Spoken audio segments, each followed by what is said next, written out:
روزانہ کی بنیاد پر یہ دیکھنا ہے کہ میرے نیک اعمال میں اضافہ ہو رہا ہے یا کمی آ رہی ہے. چیک لسٹ بنا لیں. ایک تو چیک لسٹ دعوت اسلامی کا زبردست مدنی کام ہی ہے، وہ ہے مدنی انعامات. وہ لے لیں اور روزانہ کی بنیاد پر مدنی انعامات کو پر کریں. اس سے انشاءاللہ ہمیں اندازہ ہوگا کہ ہم نیک اعمال میں آگے بڑھ رہے ہیں، وہیں رکے وہیں یا پیچھے ہٹ رہے ہیں. چیک لسٹ بہت ضروری ہوتی ہے. دنیا بھر کا نظام، حساب کتاب، اکاؤنٹس، گھر کے اخراجات، اپنے ذاتی معاملات چیک لسٹ پر چلتے ہیں کہ آدمی اپنے آپ کو کراس چیک کرتا رہے اور ایک احتساب کی صورت ہو. فاروق اعظم رضی اللہ تعالی عنہ جو قطعی جنتی ہیں، اس طرح اپنے آپ کو درہ مارتے کہ بتا تو نے آج کیا کیا. تو اپنا احتساب ضروری ہے، اپنا اکاؤنٹیبلٹی ضروری ہے. جو مدنی چینل پر ہیں وہ بھی دیکھتے رہیں کہ مجھ میں جو برائی تھی ماہ رمضان سے پہلے، جو بری عادتیں تھیں، وہ بری عادتوں کی لسٹ بنائیں اور اچھی عادتوں کی الگ لسٹ بنائیں اور دیکھیں کہ میری بری عادتوں میں کون کون سی عادت کم ہو رہی ہے اور میری اچھی عادتوں میں کون کون سی عادتیں آ رہی ہیں، جو مطلب معاشرے میں جو اچھی عادتیں کہلاتی ہیں. مثال دیتا ہوں کہ یہ دیکھیں کہ کیا میں قرآن کریم پڑھ رہا ہوں، میں قرآن کریم سیکھ رہا ہوں، میرے اوراد و وظائف چل رہے ہیں. مثال کے طور پر نماز تو میں پڑھتا ہی تھا لیکن تسبیح فاطمہ نہیں پڑھتا تھا، آیت الکرسی نہیں پڑھتا تھا، دیگر اوراد و وظائف نہیں پڑھتا تھا. تو وہ الحمدللہ میں پڑھ رہا ہوں. ہاں یہاں میں پڑھ رہا ہوں ماشاءاللہ. ماہ رمضان میں یہ برکت بھی نصیب ہوئی ہے. اسی طرح کیا اشراق چاش کے نفل پڑھ رہا ہوں، ہمیں پڑھ رہا ہوں الحمدللہ. ماہ رمضان میں یہ بھی برکت نصیب ہوئی ہے. میں ماہ رمضان سے پہلے گانے باجے فلمیں ڈرامے دیکھا کرتا تھا، سنا کرتا تھا، اس سے بچا ہوا ہوں الحمدللہ، بچا ہوا ہوں. اللہ کا شکر ہے، یہ بھی ماہ رمضان کی مجھے برکت نصیب ہوئی ہے. اس طرح جھوٹ کی عادت تھی یا غیبت کی عادت تھی، دل دکھانے کی عادت تھی، اس طرح کی بری عادتیں تھیں تو غور کرے کہ آج ہاں یار انشاءاللہ کمی تو آئی ہے. اب میں غیبتیں کم کر رہا ہوں، گالی تو دی نہیں ہے جب سے ماہ رمضان کی آمد ہوئی ہے. تو یوں اپنا حساب کتاب بنائیں. اور اگر خدا نہ خواستہ یہ دیکھے کہ عمل میں کمی آ رہی ہے اور شروع کے پہلے دوسرے روزے کو تو تھا لیکن اب آہستہ آہستہ پیچھے ہٹ رہا ہوں. مثال کے طور پر جیسے ماہ رمضان شروع ہوا، صرف فیضان مدینہ کی بات نہیں کر رہا ہوں، میں جنرل بات کر رہا ہوں. جیسے ماہ رمضان کی آمد ہوئی تو شروع کی 3-4 نمازیں میں نے پہلی صف میں تکبیر اولیٰ کے ساتھ پڑھی. اب دوسری رمضان آئی تو پہلی صف چلی گئی، تکبیر اولیٰ ملی. تیسرا روزہ آیا تو تکبیر اولیٰ بھی چلی گئی اور پہلی صف بھی چلی گئی. تو ایسا نہ ہو کہ آگے چلتے چلتے مجھ سے جماعت چلی جائے، پھر خدا نہ خواستہ ایسا نہ ہو کہ 8-10 روزوں کے بعد کوئی نمازی قضا ہو جائے. یہ جو میں عرض کر رہا ہوں آپ کو، یہ سوچیں. اگر آپ نے یہ سوچنا شروع رکھا اور اس کی عادت بنائی، اور اس کے لیے جیسے میں نے کہا نا مدنی انعامات، کہاں لسٹ بنے گی، کیسے مجھے پتا چلے گا؟ تو مدنی انعامات کو لے لیں. مردوں کے لیے 72 ہیں، 72 ہیں مدنی انعامات. عمل ہیں، افعال ہیں، اعمال ہیں، مطالعہ ہے، اوراد ہیں، وظائف ہیں، نیتیں ہیں، عبادت ہے، اخلاق ہے، کردار ہے، بہت ساری چیزیں اس میں عقائد اور اعمال و نظریہ سے متعلق ہیں. اگر مدنی انعامات ہے کس کے پاس مدنی انعامات کے رسالے ہیں؟ ماشاءاللہ اچھی تعداد کے پاس ہیں مگر کئیوں کے پاس نہیں ہیں. تو اس سے ہمارے حلقہ نگران ترکیب بنائیں، مدنی انعامات رسالہ لیں اور روزانہ فکر مدینہ کریں. فکر مدینہ کے ساتھ ساتھ آپ کی عادت بنے گی، جیسے میں نے عرض کیا نا. اسی طرح اسلامی بہنیں جو گھروں پر ہوتی ہیں وہ بھی اپنا احتساب کریں، اکاؤنٹیبلٹی جس کو کہتے ہیں، چیک کریں کہ کیا اب تک کیا پایا کیا کھویا. جیسے آپ نے نیت کی تھی ماہ رمضان سے پہلے کہ میں روزانہ 1 پارہ قرآن پڑھنے کی اگر کسی نے نیت کی تھی تو وہ دیکھیے کہ وہ 1 رکوع پڑھ رہا ہے، آدھا رکوع، آدھا قرآن، آدھا پارہ پڑھ رہا ہے، یا شروع میں پہلے رمضان کو پورا پارہ پڑھ لیا، اب جناب کھولنے کی فرصت نہیں ملتی. یہ کوئی نفس ہمارے ساتھ ہے اور ہمارے ساتھ جو ایک شیطان ہوتا ہے وہ ہمارے ساتھ ہے. تو اس طرح اکاؤنٹیبلٹی جس کو کہتے ہیں، سیلف اکاؤنٹیبلٹی سسٹم اس کو کہتے ہیں، خود احتسابی کا نظام اسے کہتے ہیں. اور اگر اللہ تعالیٰ کی رحمت سے ہم نے یہ پکڑ لیا اس کو، یا اپنے ساتھ کو 3-4 اسلامی بھائیوں کی ایسی ترکیب بن گئی جو روزانہ کی بنیاد پر اپنی اکاؤنٹیبلٹی کرتے ہیں، اللہ کرے گھروں میں یہ نظام ہو جائے، کیونکہ میں لائیو ہوں، گھروں میں نظام ہو جائے، ماں، بیٹی، بہو، بھابھی اور یہ سارے گھر کے جو مرد حضرات ہیں، ایک سارا مل کر ایک نظام بنائیں، اور روزانہ کی بنیاد پر کوئی پوچھ گچھ کا نظام ہو، کہ چلو جیسے کہ والد صاحب ہیں، وہ پوچھ لیں گے بیٹا کیا ہوا آج قرآن پاک کا پارا پورا ہو گیا، پوچھیں، تو انشاءاللہ اس سے ترغیب ملے گی۔ اور اگر واقعی ایک پارا پورا پڑھ لیا ہے تو پھر اسے کوئی نہ کوئی والد صاحب تحفہ دے دیں، امی تحفہ دے دے، بڑی بہن چھوٹی بہن کو تحفہ دے دے۔ دیکھیں یہی ہوتا ہے کہ بڑے جو نہیں یہ چھوٹوں کی تربیت کرتے ہیں، ہمارے یہاں بڑوں کو کچھ نظام تھوڑا بعض اوقات مختلف ہو جاتا ہے، چھوٹے تو چھوٹے ہی ہوتے ہیں، ان کو شفقت کی ضرورت ہوتی ہے، اور چھوٹوں کو بڑوں کا احترام کرنا ہوتا ہے۔ تو آپ اگر شفقت زیادہ کریں گے تو انشاءاللہ احترام میں بھی اضافہ ہوگا۔ تو اس طرح یہ پورا اکاؤنٹیبلٹی سسٹم اپنے گھر کے اندر شروع کریں۔ اگر آپ نے نیت کی تھی کہ میں روزانہ کے 1200 درود پاک پڑھوں گا ماہ رمضان میں، تو اب آپ دیکھیں کہ کیا 1200 ہو رہے ہیں؟ آپ نے نیت کی تھی کہ میں شجرے کے اوراد پڑھوں گا، تو اب غور کریں کیا شجرے کے اوراد پڑھ رہے ہیں؟ آپ نے نیت کی تھی کہ الحمدللہ میں عصر تو مغرب مسجد میں بیٹھوں گا، تو کیا عصر سے مغرب مسجد میں بیٹھ رہے ہیں؟ آپ نے نیت کی تھی کہ میں روزانہ مدنی مذاکرے دیکھوں گا، سنوں گا، تو کیا یہ ہو رہا ہے؟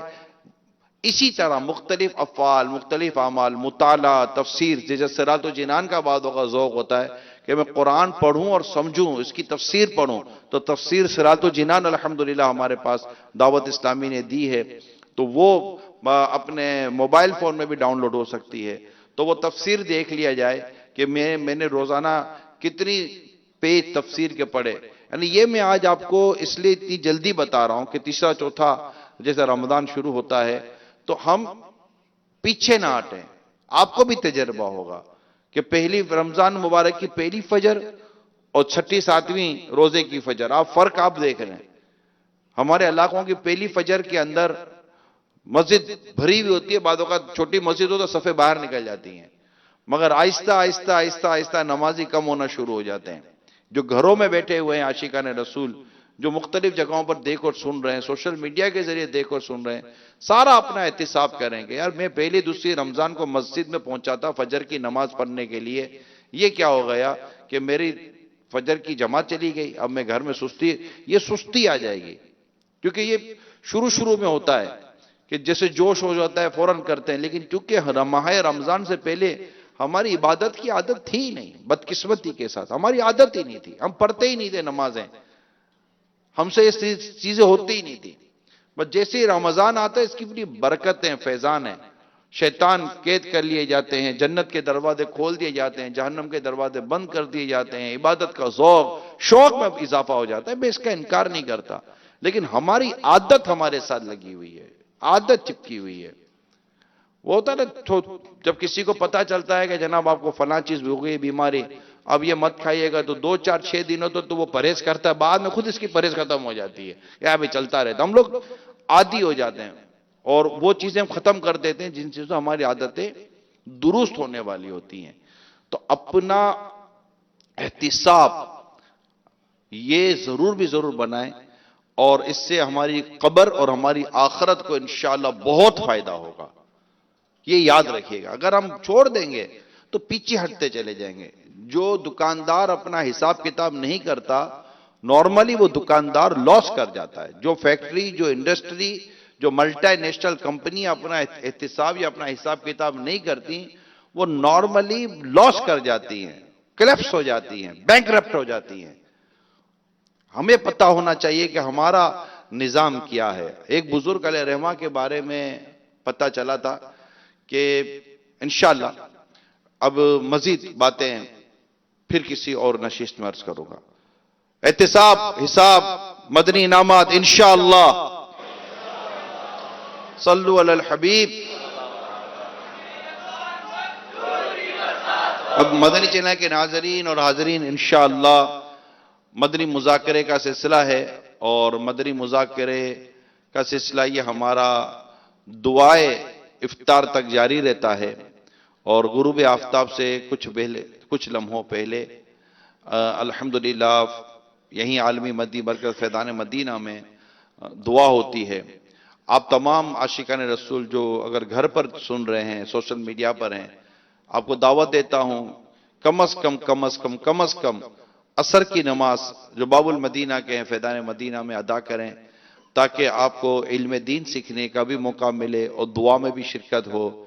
عصر بھی جماعت سے ملے گی، مغرب بھی جماعت سے ملے گی، یہیں پر افطار بھی کر لیں، انشاءاللہ اس کی خوب برکتیں نصیب ہوں گی. اللہ نے چاہا تو آپ نے ایک آدھ روزہ یہاں افطار کر لیا عصر تا مغرب، تو شاید ہو سکتا ہے کہ آپ کا دل لگ جائے اور آپ کہیں کہ روزانہ عصر و مغرب فیضان مدینہ میں پڑھنی چاہیے.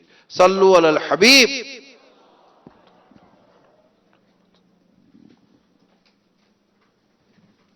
الحمدللہ رب العالمین والصلاة والسلام علی سید المرسلین اما بعد فاعوذ باللہ من الشیطان الرجیم بسم اللہ الرحمن الرحیم الصلاة والسلام علیک یا رسول اللہ وعلی آلک واصحابک یا حبیب اللہ الصلاة والسلام علیک یا نبی اللہ وعلی آلک واصحابک یا نور اللہ نویت سنت الاعتکاف. جب کبھی داخل مسجد ہوں اعتکاف کی نیت کر لیجئے. جب تک مسجد میں رہیں گے اعتکاف کا ثواب ملتا رہے گا. جب مسجد سے نکلیں گے تو یہ نفل اعتکاف جو ختم ہو جائے گا. یاد رکھیے مسجد میں کھانا پینا، سونا، سحری، افطار، آب زمزم شریف، دم کیا ہوا پانی پینا، نیاز کھانا، یہ سب اسی صورت میں جائز ہوتے ہیں جبکہ اعتکاف کی نیت کی ہوئی تھی. اب مسجد میں ہیں، افطاری سامنے آ گئی، اعتکاف کی نیت بھول گئے تھے، اب کھانے پینے کے لیے یا افطار کرنے کے لیے اعتکاف کی نیت نہیں کی جا سکتی.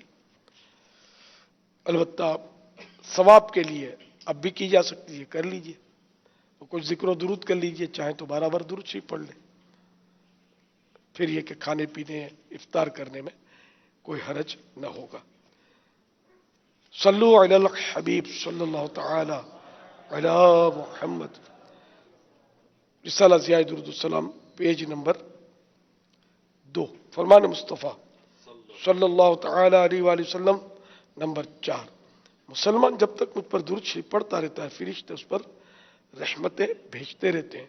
اب بندے کی مرضی ہے کم پڑھے یا زیادہ. صلو علی الحبیب صلی اللہ تعالی علی محمد.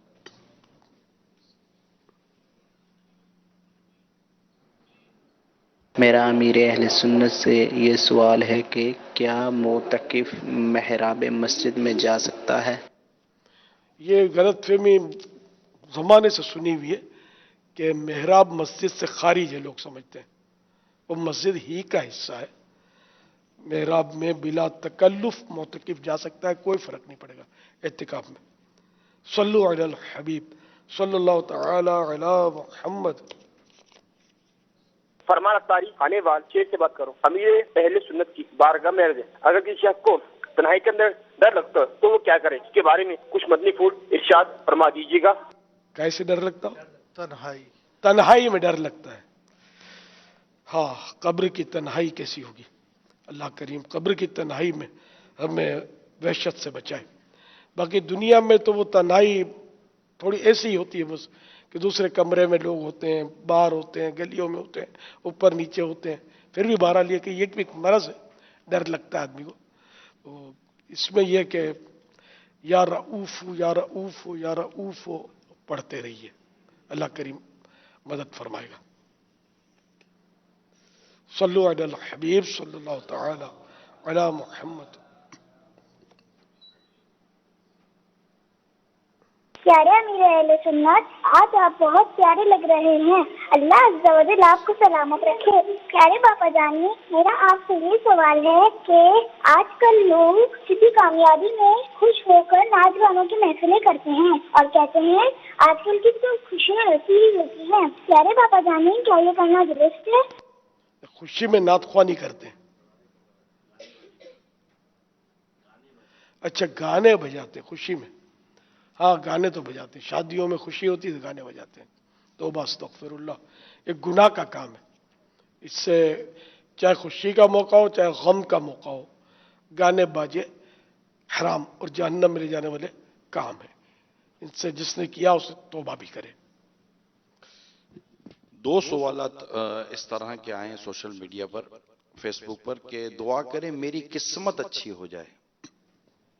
اپنی قسمت کے بارے میں عموماً لوگ یہ سوچتے رہتے کہ میری قسمت اچھی نہیں ہے، میری تقدیر اچھی نہیں ہے. ان کو تسلی دیں یا کیا کہیں گے آپ؟ جس کو ایمان کی نعمت نصیب ہو گئی، اس کے بارے میں تو بعض علماء یہ کہتے ہیں کہ وہ اپنے آپ کو بد نصیب کہے کیوں؟ وہ نصیب دار ہے کہ ایمان نصیب ہو گیا، اس کو بدقسمت کہے کیوں؟ بدقسمت وہ ہوتا ہے جو ایمان سے محروم ہوتا ہے. ہمیں تو ایمان بھی ملا اور پھر دامن رحمت عالمیان بھی ملا صلی اللہ تعالیٰ علیہ وآلہ وسلم. تو ہم کاہے کہ بد نصیب، کاہے کہ بدقسمت، یوں بھی مطلب کہتے ہیں علماء. لیکن بہرحال تو یہ مصیبتیں پریشانی آتی ہیں تب بھی لوگ کہتے ہیں یار اپنے بد نصیب ہیں، جس کام میں آدھا نقصان ہوتا ہے. یہ لوگوں کے مختلف محاورے ہیں. تو اللہ تعالیٰ کا شکر ادا کرنا چاہیے کہ حقیقت یہ ہے کہ ہم خوش قسمت ہیں کہ ہم مسلمان ہیں، ہمارے پاس ایمان کی نعمت. تو ہم بدقسمت ان مانو کر تو یقیناً نہیں ہے، کوئی صورت میں نہیں ہے. تو یوں اگر اپنا ذہن بنائیں گے نا تو انشاءاللہ آپ کو تسکین ہوگی. اور بہت ساری نعمتیں آپ کے پاس ہیں، آنکھوں کی نعمت، ناک کی نعمت، کان کی نعمت، ہاتھ کی نعمت، پاؤں کی نعمت. ایسی نعمتیں کہ آپ مطلب کروڑوں اربوں خربوں روپے میں دینے کے لیے تیار نہیں ہوں گے. آپ کو کوئی بول دے کہ میں آپ کو 10 لاکھ روپے دیتا ہوں، ایک آنکھ نکال کے دے دو، آپ کہاں دیں گے یار؟ چلو بھائی 50 لاکھ لے لو، دونوں آنکھیں دے دو. آپ بولیں گے 50 کروڑ میں بھی نہیں دوں گا. ٹھیک ہے نا؟ تو اب یہ آپ کا ہے کہ بس قسمت یار، اللہ نے اتنی نعمتیں دی ہیں. پھر کھانا ہضم ہو جاتا ہے، انہیں بغیر مانگے ہی سب نعمتیں ملی ہوئی ہیں. پانی پیتے ہیں تو نکل جاتا ہے، اگر یہ پانی پئیں اور پیشاب کے راستے نکلے نہیں تو کیا ہو، جان چلی جائے نا. یہ سب مطلب اتنی نعمتیں، سانس کا لینا نعمت، سانس کا نکالنا نعمت. الحمدللہ ہر حال میں اللہ کا شکر ہے. کبھی کبھار ناک بند ہو اور سانس لینے میں تکلیف ہوتی ہے، نزلہ سخت ہو اور سانس نہیں آ رہا ہوتا، ناک بند ہو رہی ہوتی ہے، اس وقت نہ سویا جاتا ہے نہ بیٹھا جاتا ہے، کوئی کیفیت نہیں ہوتی. اور تھوڑی دیر کے لیے کوئی ایسا جیسا کہ چھینک آ جائے، اور تھوڑی دیر کے لیے جیسے کہ کوئی نزلہ صاف ہو جائے، اور ایک آدھ منٹ اگر سانس لینے میں آسانی ہو جاتی ہے نا، تو کتنا سکون نصیب ہوتا ہے. اب آپ کو لگتا ہے کہ ہمارے مزاج میں شکر کا پہلو کم ہے؟ جی ہاں سر، وہ ناک بند ہوتی ہے لیکن یہ بھی مقام شکر ہے کہ اللہ نے الٹرنیٹ دیا ہوا ہے گلے سے سانس کہ ہم 2 رفت جاری ہے، ورنہ تو مر جائے بندہ. تو یہ اس کا کرم ہے. اگر ناک اور گلا دونوں بند ہو جائے تو پھر ذرا زمین کا گڑا کھودے اور بندہ بھی بند ہو جائے اندر، پھر تو بچنا ہی نہیں ہے اس نے. تو اللہ تعالیٰ کی ہر صورت میں مطلب یہ دیکھے شکر گزاری ہو، اس کی نعمتیں ہیں، بس بندہ ہر سانس پر اس کا شکر ادا کرے. ایک قلی جا رہا تھا وزن اٹھا کر، یا ایک بزرگ نے ان کو وزن دیا، تو وہ مطلب الحمدللہ استغفر اللہ، الحمدللہ استغفر اللہ، وہ یہ کہہ رہا تھا. تو آپ نے اس سے فرمایا کہ یہ مطلب اس میں کیا حکمت ہے؟ تو اس نے کہا کہ اللہ تعالیٰ کی مجھ پر اتنی نعمتیں ہیں، اتنی نعمتیں ہیں، اتنی نعمتیں کہ میں بس وہ اس کے شکر سے فارغ ہو نہیں پا رہا. اس لیے وہ الحمدللہ کہہ جاؤں. بس استغفر اللہ کہنے کی حکمت، بولا بس گناہوں سے بچنا بہت مشکل ہے تو میں توبہ بھی کرتا رہتا ہوں، استغفر اللہ استغفر اللہ. تو وہ بزرگ اچھے بزرگ تھے، انہوں نے فرمایا کہ اب انہیں عاجزی فرمایا کہ تجھ سے تو یہاں کے قلی یعنی مزدور سمجھدار ہیں کہ ہر حال میں اللہ کا شکر ادا کر رہے ہیں اور اللہ تعالیٰ سے توبہ توبہ توبہ کر رہے ہیں، غافل نہیں ہے. اس طرح کی ہے. اب اس میں کچھ بھولا ہوں تو ہاں تقریباً اس طرح کی یہ حکایت، یہ الشکر للہ،